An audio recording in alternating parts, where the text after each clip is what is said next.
गाजीपुर में मुख्तार अंसारी को आज सुपुर्द खाक किया गया। परिवार ने कई बड़े आरोप लगाए और लगातार 2 दिनों की कवायद के बाद में आखिरकार आज उनका अंतिम संस्कार हुआ है। हमारे साथ बात करने के लिए उमर अंसारी इस वक्त मौजूद है।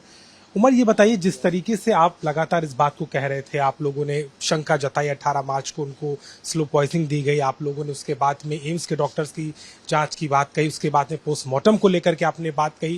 ये 2 दिन में जितने वाकये हुए और आज उन्हें सुपुर्द खाक किया गया है, आज की तस्वीर और उस दिन 18 मार्च की जो बातचीत थी, क्या कुछ फर्क आ रहा और कैसा अनुभव है अभी तक? सब कार्रवाई भैया आपके सामने है, कुछ आपसे छुपा तो है नहीं। आप लोग के माध्यम से पता चला कि उनको हार्ट अटैक आया और लेकर के बांदा मेडिकल कॉलेज दोबारा जाया गया है। मुझे तो सूचना भी नहीं दी किसी ने, ना कोई जेल ऑफिशियल ने या बांदा के जिला प्रशासन ने, ना कोई स्टेट के लेवल पर। मीडिया के माध्यम से खबर सुनी, दिल धड़क गया, बिल्कुल लखनऊ ही था, भागा तुरंत। अभी बछरावा भी नहीं पहुंचा था, मेरे ख्याल से पीजीआई क्रॉस कर रहा था, तब तक ये खबर आ गई। तो क्या एक्सपीरियंस और अनुभव आप पूछ रहे हैं, मैं क्या बताऊं। मैं एक पुत्र हूं और एक ऐसा पुत्र जो 26 साल का है और 25 साल अपने पिता के बगैर रहा है। कहने वाले जो कहते हो कि बगैर रहे हैं तो वो अपराधी हैं, तो वो माफिया हैं, तो उनको सजा भी तो हुई है, तो वो इसलिए तो जेल में थे। आज इतनी रोक टोक, चप्पे चप्पे पर पुलिस का पहरा, उसके बावजूद जो हुजूम, जो हदे निगाल तक फैला हुआ जनसैलाब जनाजे के लिए था, उसने इस बात को साबित कर दिया है कि मेरे पिता माफिया नहीं, रहनुमा थे। हुजूम की आपने बात की, आज हमने देखा भी था हजारों की तादाद में समर्थक पहुंच रहे थे, लेकिन डीएम साहिबा और अफजाल अंसारी जो कि सांसद हैं आपके, उनके बीच में एक बहस हुई थी। वो कह रही हैं कि परमिशन दी गई, लेकिन आप उससे जरूरत से ज्यादा लोग को ले जा रहे थे। वो वाकया क्या था, आखिर किस तरीके से रोका जा रहा था, क्यों वो बात कही? देखिए, स्वाभाविक है कि लोग बहुत इमोशनल हैं। लोग तो मुझसे ये कह रहे हैं कि भैया आप नहीं यतीम हुए, हम भी यतीम हो गए। और 3600 जात के लोग, यहाँ बाजार है मोहम्मदाबाद, बहुत बड़ी बाजार है, आप किसी से पता कर लीजिए। आप लोग को तो लगता है कि हम लोग तो झूठे हैं, पता कर लीजिए। आपकी कोई दबाव हम लोग का नहीं है, न कर सकते हैं, न प्रशासन का है। अपनी मर्जी से स्वतः लोगों ने, सब दुकानें, पूरी बाजार बंद है। 3600 जात के लोग, हर धर्म और जात के लोग दुखी हैं, कष्ट में हैं। मंदिरों में प्रार्थनाएं हुई जब उनकी हार्ट अटैक की खबर सुनी गई। लोग इफ्तारी में रो रो के वीडियो बनाकर सोशल मीडिया पर डाल रहे थे। लाखों करोड़ों लोग, मैं कहूँगा इस पूरे देश में, बहुत गम में हैं, अफसोस में हैं। लोगों के घर खाना नहीं बन रहा है। मैं ऐसे घर जान रहा हूँ जो भूखे हैं कि हमारे मसीहा को हमसे छीन लिया गया। तो स्वाभाविक है कि भीड़ है, और भीड़ को हम लोग आपके सामने, कोई बात नहीं छुपी। मैं कल से नहीं, परसों से कह रहा हूँ कि कोई मत आए। हजारों लोगों को तो मैंने मना किया है टेलीफोन करके कि मत आइए, मत आइए, मत आइए। 2 दिन 4 दिन बाद आ जाइएगा, मिट्टी ही तो देना है, दे दीजिएगा। फातिहा वहीं से पढ़ लीजिए, कोई ज़रूरी नहीं कि यहीं आके पढ़िए। हम जान रहे थे कि ये सब होगा। फिर भी जो आप कह रहे हैं नोकझोंक की बात मेरे संज्ञान में नहीं है। मतलब मैंने अपनी आँख से देखा नहीं, कान से सुना नहीं। आप कह रहे हैं अगर, तो मुझे लगता है कि वो जिलाधिकारी हैं, वो मेंबर ऑफ पार्लियामेंट हैं, दोनों लोग में कुछ बातचीत हुई होगी कि अब इसको नोक झोंक और कुश्ती और मारपीट का नाम थोड़ी दिया जाना चाहिए। कुछ बात हुई, कार्रवाई करेंगे, FIR भी करेंगे। कौन कह रहा था? डीएम साहब कह रहे हैं कि अगर आप लेके जाएंगे तो हम। अरे नहीं, ऐसा नहीं, मुझे नहीं लगता ऐसा कुछ है। और क्यों, क्या करेंगे? देखिए, शव यात्रा निकली है और यहाँ से मुश्किल से हार्डली 300 मीटर है और भारी सुरक्षा बल तैनात था। उसमें क्या FIR, क्या, कोई सवाल ही नहीं। मुझे तो नहीं लगता ऐसा कुछ भी नहीं। चलिए, एक बात और बहुत इम्पोर्टेंट थी, आज जो रिपोर्ट की बात आ रही है सामने, पोस्टमार्टम की रिपोर्ट में जो आई बात कार्डियक अरेस्ट, उसमें रीजन दिया जाता है। आपके सवाल अभी भी वही हैं, विस्टा की रिपोर्ट का आप इंतजार कर रहे हैं या मजिस्ट्रेट जांच बिठाई गई है? आपको एतबार है उस पर कि उसमें सच सामने आएगा जो दावा आप कर रहे हैं? भैया सही बताएं तो हम अभी तक इस बारे में एक पल भी नहीं सोच पाए। मेरे भाई, बड़े भाई अब्बास अंसारी जो मऊ से विधायक हैं, वो आ नहीं पाए, प्रशासन ने आने नहीं दिया, बल्कि मृत्यु होने पर खुद ही भेज सकता था। डीएम साहब भेज सकते थे, एडमिनिस्ट्रेटिव पावर है उनके पास। स्टेट चाहता, प्रशासन शासन वो भेज सकते थे, नहीं भेजा। हमने सुप्रीम कोर्ट का दरवाज़ा खटखटाया, लेकिन वेकेशन होने की वजह से सुनवाई नहीं हो पाई। हाई कोर्ट और ट्रायल कोर्ट ने जिस भी चलते नहीं दिया। सुप्रीम कोर्ट खुली होती तो निश्चित वो आज यहाँ होते। इस बात से मैं बहुत अफसोस में था। मैं अकेला था आज यहाँ, सिर्फ मेरे दोनों बड़े अब्बा थे, मेरा भाई नहीं आ पाया यहाँ, मेरी माँ नहीं है यहाँ, मैं अकेले हूँ और मैं अपने पूरे घर में सबसे छोटा हूँ।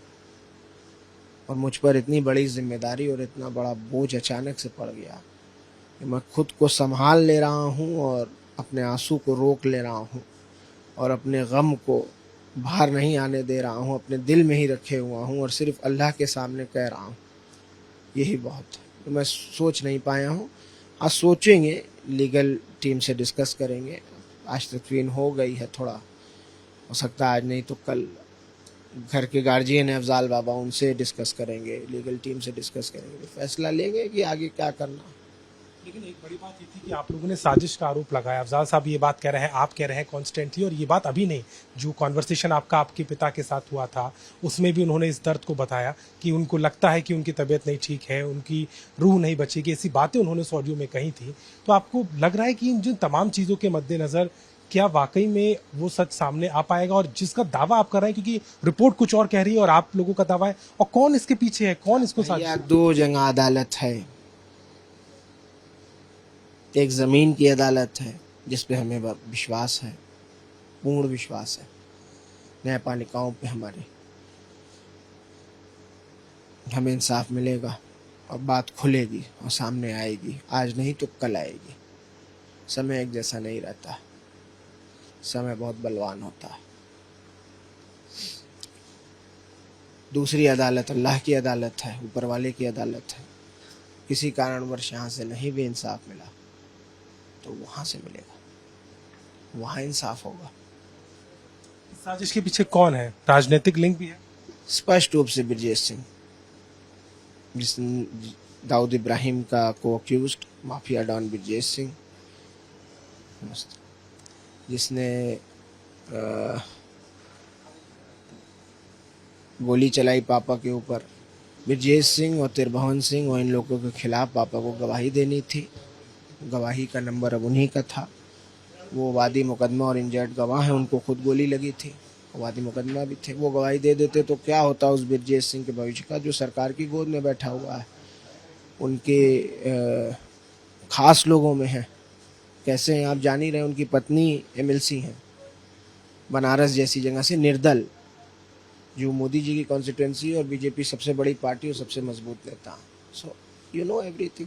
आप कह नहीं पाओगे, बस मेरी आपसे ये शिकायत है कि जो बात मैं बोल रहा हूँ ये चलाई नहीं जाएगी। जो आप कह रहे हैं वो सब सुनेंगे और आपकी बात सुनने के लिए हम हैं, लेकिन एक आखिरी सवाल, जो बात मैंने ब्रजेश सिंह की, तिरभवन सिंह की बोली है, ये नहीं चलाई जाएगी, ऐसा मेरा इल्जाम है। अगर आप चलाते हैं तो बहुत अच्छी बात है, बिल्कुल चलेगा। लेकिन एक सवाल और जाते जाते जरूर आपसे करेंगे। राजनीतिक सपोर्ट भी आपको बहुत मिला भी है, कांग्रेस पार्टी ने सवाल उठाया, समाजवादी पार्टी के तमाम नेता आपके साथ खड़े हैं, असदुद्दीन साहब ने तो पीछे सरकार को ही खड़ा कर दिया। इसको आप कैसे देख रहे हैं? जो तमाम नेता हैं ये जेन्युइनली आपके साथ खड़े हैं या उसमें उनका भी कोई मतलब निकल? दो ताकतें थी जब ये देश आज़ाद नहीं हुआ था, एक तो कांग्रेस थी और एक अंग्रेज थे। तो कांग्रेस पहली पार्टी बनी ना, उससे पहले तो नहीं थी कोई पार्टी। हम लोग के खानदान में 12 लोग स्वतंत्रता संग्राम सेनानी, आपको पता होगा, नहीं पता तो बता दे रहा हूँ। मेरे दादा सुभानअल्लाह अंसारी भी स्वतंत्रता संग्राम सेनानी, ठीक है। जब ये देश गुलामी की जंजीरों में था तो डॉक्टर अंसारी ने एमडी थे Charing cross hospital London England में, वो छोड़ के महात्मा गांधी जी के साथ आए और 1926-27 में इंडियन नेशनल कांग्रेस के प्रेसिडेंट बने। ब्रिगेडियर उस्मान महावीर, प्रथम महावीर चक्र विजेता मेरे परनाना हैं, पापा के नाना थे, जिन्होंने पाकिस्तान से झांगर घाटी और नौशेरा को छुड़ाने के लिए, और छुड़ाकर वापस तिरंगा फहराया, और उसी जंग में टैंक के गोले से पहले इतने बड़े रैंक के ऑफिसर ब्रिगेडियर जो शहीद हुए। तो हम उस खानदान से आते हैं, वो हमारा परिवार है। लेकिन कहा क्या जाए, तकलीफ की बात तो यही है कि अमृत महोत्सव, अमृत काल कहते हैं, और सारा बुलडोजर, सारी ताकत सब हमको बदनाम करने में और हमको बर्बाद करना और बदनाम करना, यही एक मकसद है। तो कहना ये था मुझे कि दो ही ताकतें थी। आपने जो समर्थन की सबकी बात की, वो सब हमारी जमात में थे, और जो दूसरे लोग थे अंग्रेज और अंग्रेज के चाटुकार, तो अंग्रेज़ों से हमारे पूर्वज लड़े, अंग्रेज़ों के चाटुकारों से हमारे पिता की जनरेशन लड़ रही थी। यही सच है। तो जो उस जमात के हैं जो अंग्रेज़ों के और अंग्रेज़ों के चाटुकारों से लड़ते रहे हैं, तो उन्होंने हमारा सपोर्ट किया है और हमारी बात को भी उठाई, और बड़े बड़े नेताओं ने उठाई। माननीय राष्ट्रीय अध्यक्ष अखिलेश यादव जी ने उठाई है, मैं आभार प्रकट करता हूँ। बसपा सुप्रीमो सुश्री मायावती जी ने उठाई है, और भी अलग अलग पार्टियों के अलग अलग नेताओं ने। मैं ओवैसी साहब की कल दुआ सुन रहा था, सोशल मीडिया पे वायरल है, न्यूज़ खोला तो आ गया सामने, तो वो देख लिया। चंद्रशेखर रावण भाई हैं, मैं मिला हूँ उनसे, इत्तेफाक से उनको गोली लगी, तो मैं एक केस में वांछित था, मैं नहीं जा पाया उनसे मिलने। उन्होंने भी बात उठाई। पप्पू यादव जी ने, तेजस्वी यादव जी ने, बिहार के उप मुख्यमंत्री जिन्होंने इतनी नौकरियां दी लोगों को, सबका आभार है। सबके लिए मैं बहुत छोटा हूं और सबको प्रणाम कह सकता हूं, और यही कहूँगा कि हम लोगों के साथ नाइंसाफ़ी हुई है, जुल्म हुआ है, और ये मेरे पिता की स्वाभाविक मौत नहीं है, ये सुनियोजित हत्या है। तो मैं पुनः अपील भी करूँगा, जिसका अभी मैंने नाम लिया है, सब लोगों का, कि आप लोग इसमें हमारी सहायता करिए। 19 मार्च का सच सामने आएगा। मैंने कहा ना, दो अदालतें हैं, एक यहाँ जिस पे पूर्ण विश्वास है, और उससे भी ज़्यादा विश्वास ऊपर वाले की अदालत में है, क्योंकि ज़िंदगी की सबसे बड़ी हकीकत है मौत।